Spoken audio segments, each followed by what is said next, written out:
नमस्ते। आज हामीसँग एक्साइटिङ च्यालेन्ज छ जहाँ हामी ब्याक एन्ड स्प्रिङ फ्लिपको इन्क्रेडिबल जर्नी एक्सप्लोर गर्नेछौँ र ब्याक एन्ड स्प्रिङ सधैँ गर्दा हाम्रो बडी, माइन्ड र स्किलमा के हुन्छ।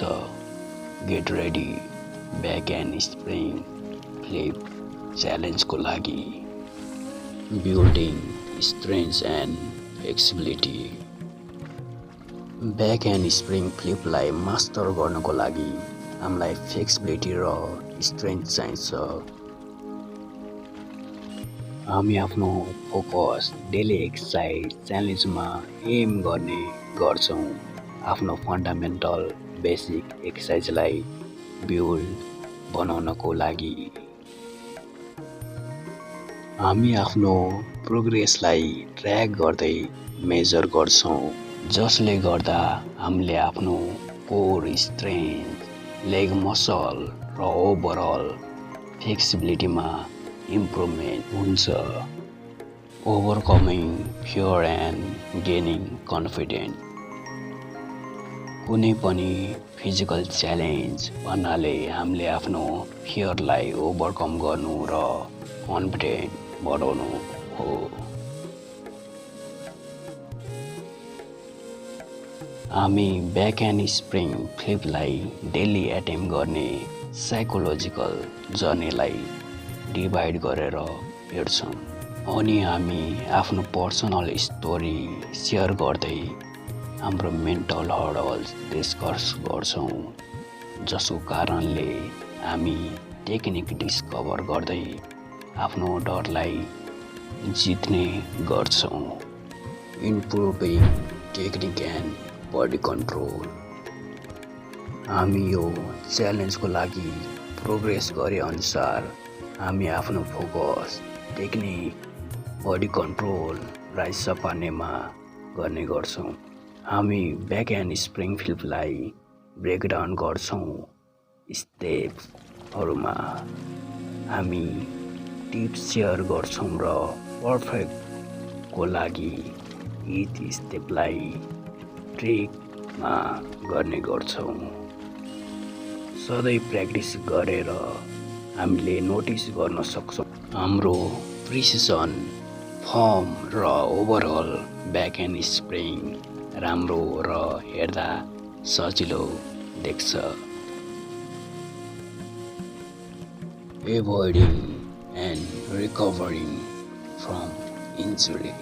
सधैँ फिजिकल एक्टिभिटी गर्नुको कारणले गर्दा हामीलाई इन्जुरी घाइते हुने चान्स हुने गर्छ। ब्याक एन्ड स्प्रिङ गर्दा हामीले कमन इन्जुरी एक्सप्लोर गर्छौँ र इन्जुरीलाई एभोइड गर्नको लागि एक्सपर्टको एडभाइस लिएर रिकभरी गर्छौँ र हामी अरू warm up routine, proper landing technique र स्ट्र्याटेजी डिस्कस गर्छौँ, जसले हामीलाई इन्जुरी हुनबाट बचाउने गर्छ। Pushing limit and setting personal records.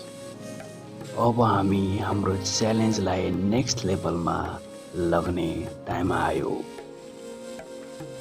Back and spring फ्लिपको जर्नीमा progress गरे अनुसार हामी आफ्नो फोकस, आफ्नो लिमिटलाई पुस गर्नको लागि प्रयोग गर्छौँ र पर्सनल रेकर्ड सेट गर्छौँ।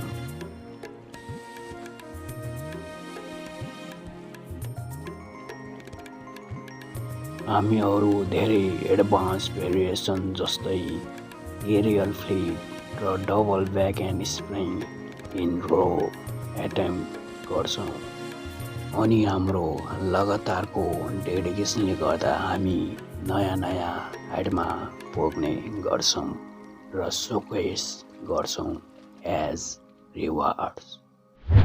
Reflection and results. Back and spring flip च्यालेन्जमा पुगे अनुसार हामीले सोचेको भन्दा नि राम्रो रिजल्ट पाउँछौँ। सुरुको दिनदेखि च्यालेन्जको दिनसम्मको कम्पेरिजन एनालाइसिस गर्दा हाम्रो डेली प्र्याक्टिसमा प्रोग्रेस हुने नै गर्छ र हामीले नबिर्सिने एक्सपिरियन्स पाउँछौँ, जसले गर्दा हामीले आफ्नो फ्युचर गोलको लागि रेडी हुन्छौँ। यही थियो ब्याक एन्ड स्प्रिङको इन्क्रेडिबल जर्नी, जसले हाम्रो ह्युमेनिटीको जरा लड्ने उठ्ने जस्तै पर्सनल ग्रोथको लागि धेरै नै हेल्प गर्छ। हामी आशा गर्छौँ कि यो भिडियोले फिजिकल च्यालेन्ज लिन र गर्नको लागि इन्स्पायर उत्सुकता ल्यायो, जसलाई गर्दा हाम्रो पावर ट्रान्सफर हुन्छ डेली प्र्याक्टिस गर्नको लागि। सम्झिनु पर्यो कि डेडिकेसन र लगनशीलताले हामी धेरै पोसिबिलिटीसम्म पुग्न सक्छौँ। अरू धेरै एक्साइटिङ च्यालेन्जहरू हामी सेयर गर्नेछौँ। अब अर्को भिडियोमा भेट्नेछौँ। त्यति बेलासम्म टेक केयर।